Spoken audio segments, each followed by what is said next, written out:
नमस्कार दोस्तों, स्वागत है आपका यूट्यूब चैनल एबी टेक में। आज है 5 नवंबर 2020 और जान लेते हैं आज की महत्वपूर्ण खबरें जो आज के प्रमुख समाचार पत्रों पर छाई हुई हैं और आप लोगों के लिए बहुत ही इम्पोर्टेंट है। सबसे पहले बात करेंगे डीएलएड एग्जाम को लेकर के। लिखा है डीएलएड 2018 परीक्षा का पेपर आउट 2 पर मुकदमा। राज्य की इंटर कॉलेज के उप प्रधानाचार्य ने दर्ज कराया केस। प्राथमिक स्कूलों में शिक्षक बनने की 2 वर्षीय प्रशिक्षण डिप्लोमा इन एलिमेंट्री एजुकेशन का पेपर आउट हो गया है।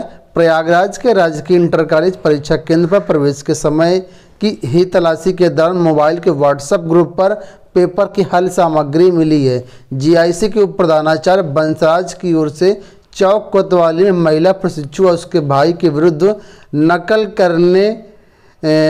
करने का मुकदमा दर्ज कराया है। तो दोस्तों डीएलएड की परीक्षा शुरू हो गई है कल से और यहाँ पर जो इसका पहला दिन ही पेपर आउट हो गया है।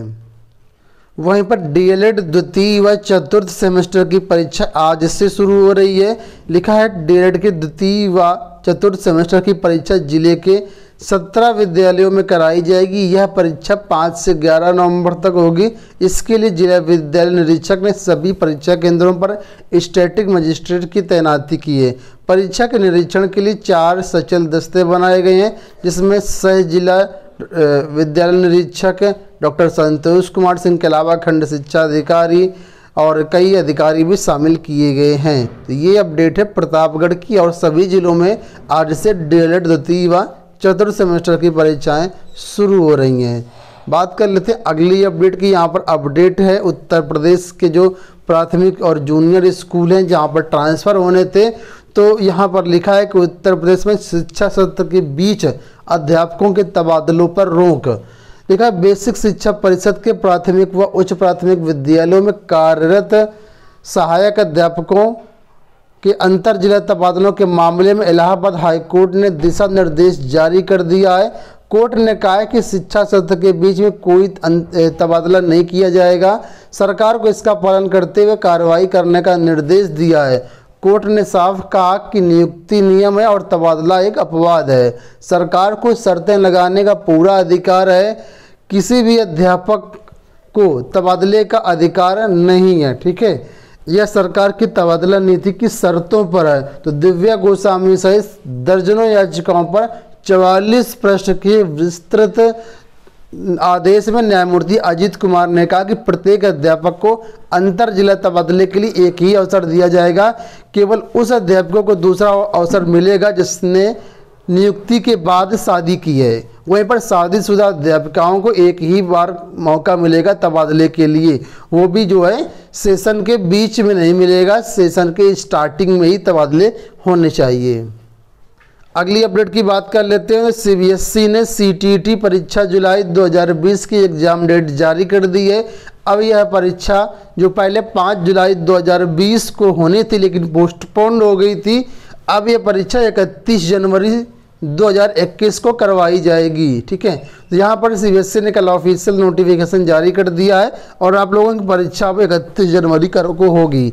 यहाँ पर आपको बता दें कि बहुत सारे ऐसे परीक्षार्थी जो सीबीएसई से गुजारिश किए थे कि उनका जो सेंटर है वो नज़दीक डाला जाए, क्योंकि कोरोना के कारण अभी काफ़ी समस्याएँ भी हो रही हैं। तो इस वजह से सीटेट ने यह निर्णय लिया हुआ है कि सभी अभ्यर्थियों को परीक्षा केंद्र में बदलाव करने का मौका दिया जाएगा।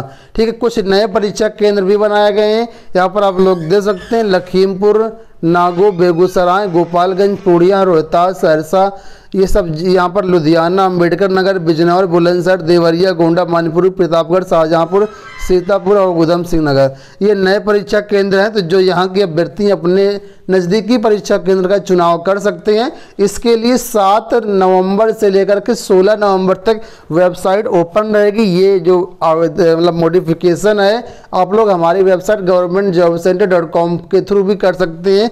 लिंक 7 नवंबर को एक्टिवेट इसका होगा। यूपी SSSC से एक और बड़ी भर्ती आने की तैयारी में है। लिखा है नगरीय निकायों में 488 पदों पर भर्तियां। कौन सी भर्तियां हैं तो यहाँ पर देख लीजिए, भर्तियों के नाम भी लिखा है, आप लोग इसमें से देख सकते हैं। अधिशासी अधिकारी नगर पंचायत के 204 पद हैं, राजस्व निरीक्षक के 26 पद हैं, अवर अभियंता जल के 111 पद हैं, अवर अभियंता सिविल के 80 पद हैं, अवर अभियंता विद्युत एवं आंतरिक के 18 पद हैं, सहायक लेखाकार के 49 पद हैं। तो ये उन भर्ती का जो प्रस्ताव है अधियाचन है यूपी SSS को मिल चुका है और इन पदों पर भर्तियां भी यूपी SSS जल्द ही जारी करेगा।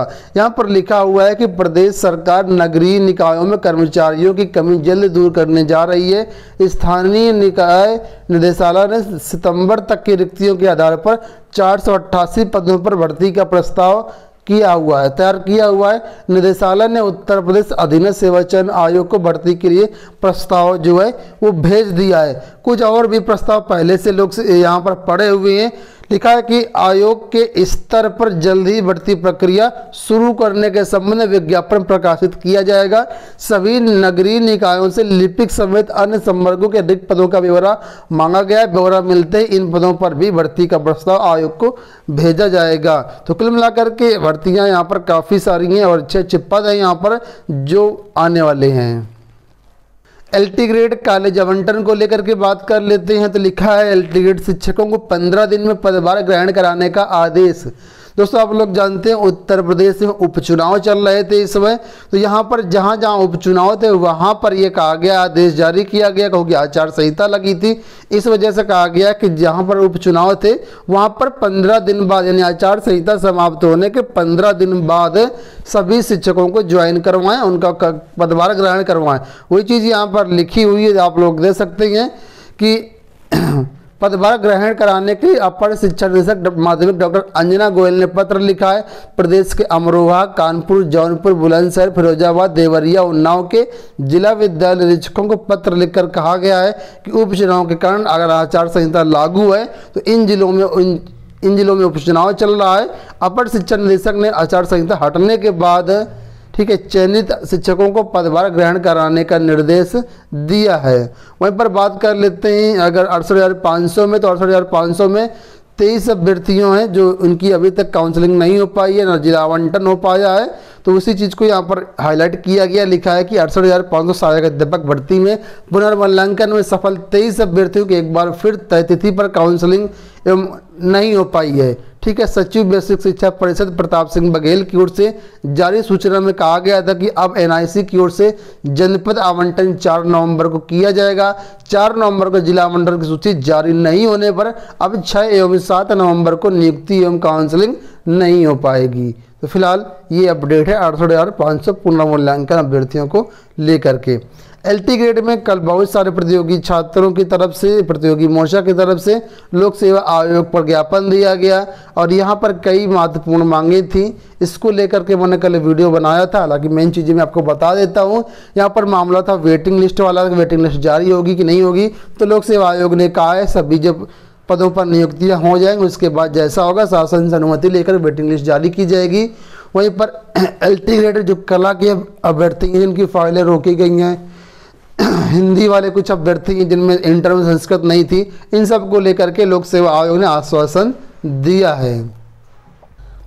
TGT 2016 और PGT 2016 के बहुत से ऐसे परीक्षार्थी हैं या अभ्यर्थी हैं जिन्होंने जिनका चयन तो हो गया है लेकिन उनको अभी कॉलेजों में पदभार ग्रहण नहीं कराया जा रहा है। बोला जा रहा है कि वहाँ पर कोई भी सीटें नहीं खाली हुई हैं। तो इन अभ्यर्थियों ने मुख्यमंत्री को यानी CM को पत्र लिखा और मांग करी है कि इनको संस्था आवंटन दोबारा से किया जाए और इनकी ज्वाइनिंग करवाई जाए। काफ़ी ऐसे शिक्षक हैं, आप लोगों को याद होगा शिक्षा निदेशालय की तरफ से पूरा जानकारी भी मांगी गई थी, किन किन अभ्यर्थियों को ज्वाइन नहीं करवाया गया था, सारी जानकारी पहुंच गई थी। उसके बाद अभी तक कोई इसमें कार्रवाई नहीं हो रही, तो प्रतियोगी छात्र परेशान हो रहे हैं। इस वजह से यहाँ पर इन्होंने मुख्यमंत्री को पत्र लिखा है। विभिन्न यूनिवर्सिटी भी खुलने लगी हैं कोरोना के बाद से। तो लिखा है डिप्लोमा की कक्षाओं में भी जारी रहेगी 2 गज की दूरी। कोरोना संक्रमण के कारण बंद शिक्षण संस्थान अब एहतियात के साथ खुलने लगे हैं। यूनिवर्सिटीज विश्वविद्यालय में मास्क, सैनिटाइजर, 2 गज की दूरी की अनिवार्यता के साथ परास्नातक और PhD की कक्षाएं चल रही हैं। दीपावली की छुट्टियों के बाद डिप्लोमा कोर्स की कक्षाएं भी शुरू कर दी जाएंगी। इसके लिए भी कोरोना गाइडलाइंस का पूरी तरीके से पालन करना होगा। सेना में उम्र बढ़ाने को लेकर यानी सेवानिवृत्त आयु बढ़ाने को लेकर के तैयारियां चल रही हैं। ठीक है, यहाँ पर लिखा है सेना में अफसरों की सेवानिवृत्ति की उम्र बढ़ाने का प्रस्ताव है। डिपार्टमेंट ऑफ मिलिट्री अफेयर्स यानी डीएमए की तरफ से शुरू किए गए सुधारों के तहत समय से पूर्व रिटायरमेंट लेने पर पेंशन में कटौती का भी प्रस्ताव किया गया है। चीफ ऑफ आर्मी स्टाफ यानी सीडीएस जनरल विपिन रावत के नेतृत्व में डीएमए काम करता है। यहाँ पर लिखा है अगर समय से पहले रिटायरमेंट लेंगे तो पेंशन में कटौती का भी प्रस्ताव किया गया है। साथ में लिखा है कि कर्नल व उसके समकक्ष अधिकारी 57 साल की उम्र तक कर सकेंगे काम। यहाँ पर विभिन्न जो अधिकारी हैं कब तक इनका रिटायरमेंट होगा उसके बारे में यहाँ पर कहा गया है कि ब्रिगेडियर और उनके समकक्ष जो इनको 56 साल से बढ़ा करके रिटायरमेंट 58 साल किया जा रहा है। मेजर जनरल और उनके समकक्ष जो अफसर हैं इनकी उम्र सीमा 58 से बढ़ा करके 59 साल किया जा रहा है। लेफ्टिनेंट जनरल व समकक्ष में कोई भी परिवर्तन नहीं होगा। और लिखा है लॉजिस्टिक टेक्निकल मेडिकल कोर में इनके लिए जो की उम्र 57 साल होगी। तो अब इसमें विभिन्न पदों पर रिटायरमेंट की एज बढ़ाई जा रही है। आईबीपीएस क्लर्क के लिए आवेदन का अंतिम मौका आप लोगों के पास है। अगर आप ग्रेजुएशन में पास हैं तो इसके लिए फॉर्म भर सकते हैं। ऑनलाइन आवेदन करने की लास्ट डेट 6 नवंबर 2020 है। ठीक है, तो जो भी ज़्यादा इंटरेस्टेड है हमारी वेबसाइट governmentjobcenter.com पर इसके फॉर्म अवेलेबल है, वहाँ से आप लोग ऑनलाइन फॉर्म भर सकते हैं। अगली अपडेट की बात करते हैं। लिखा आंगनवाड़ी में लागू किया जाए नया पाठ्यक्रम, शिक्षकों को दे प्रशिक्षण। राज्यपाल ने आंगनवाड़ी कार्यकर्ता और अध्यापकों के साथ की बैठक नई शिक्षा नीति पर की चर्चा। यहाँ पर आंगनवाड़ी में नया पाठ्यक्रम लागू किए जाने को राज्यपाल जो है उन्होंने कहा है। ठीक है, इलाहाबाद विश्वविद्यालय में इस समय प्रवेश प्रक्रिया चल रही है। तो बीएससी में प्रवेश कल से शुरू होगा, कट ऑफ इसकी जारी कर दी गई। ये ऑफिशियल वेबसाइट दी गई, यहाँ पर आप लोग अपना काउंसलिंग वगैरह करवा सकते हैं। इसके काउंसलिंग के लिए हमारी वेबसाइट governmentjobcenter.com के थ्रू भी आप लोग जा सकते हैं। बात कर लेते हैं अगली अपडेट के। लिखा LT ग्रेड में चयन के बाद भी फंसी नियुक्तियाँ और 458 की फाइलें नहीं भेजी गई शिक्षा निदेशालय। दोस्तों बात यहाँ पर हो रही खासकर कला अभ्यर्थियों के बारे में, जिनमें कहा गया है कि इनकी फाइलें चयनित होने के बाद भी नहीं भेजी गई हैं। हिंदी वाले भी अभ्यर्थी कुछ ऐसे ही हैं जिसमें से लड़की हैं मामले, तो काफ़ी ऐसे अभ्यर्थी हैं जिनका चयन हो गया, उसके बाद कुछ ना कुछ तकनीकी गड़बड़ी के कारण या उनके आर्ता में चेंजमेंट के कारण यहाँ पर बहुत सी फाइलें जो हैं रोकी गई हैं। सत्यापन प्रक्रिया बहुत धीरे चल रही है, धीरे धीरे फाइलें भेजी जा रही हैं। ठीक है, अगली अपडेट की बात कर लेते हैं। तो यहाँ पर अपडेट है उत्तर प्रदेश विधानसभा सचिवालय से एक भर्ती आई हुई थी, आरओ एवं और कसारी कई पोस्ट थी यहाँ पर। ठीक है, तो इसके लिए जो एग्ज़ाम डेट है दोस्तों वो जारी कर दी गई है। एग्ज़ाम डेट इसकी यहाँ पर आप लोग बता दें 22 नवंबर 2020 को एग्ज़ाम होगा। तो जो भी परीक्षार्थी इसमें आवेदन किए हैं आप लोग अपना समय से इसकी तैयारी करें। तो ये हो गई दोस्तों आज की पूरी अपडेट। आशा करते हैं वीडियो पसंद आया होगा, वीडियो को लाइक और शेयर कर दीजिएगा। पूरा वीडियो देखने के लिए धन्यवाद।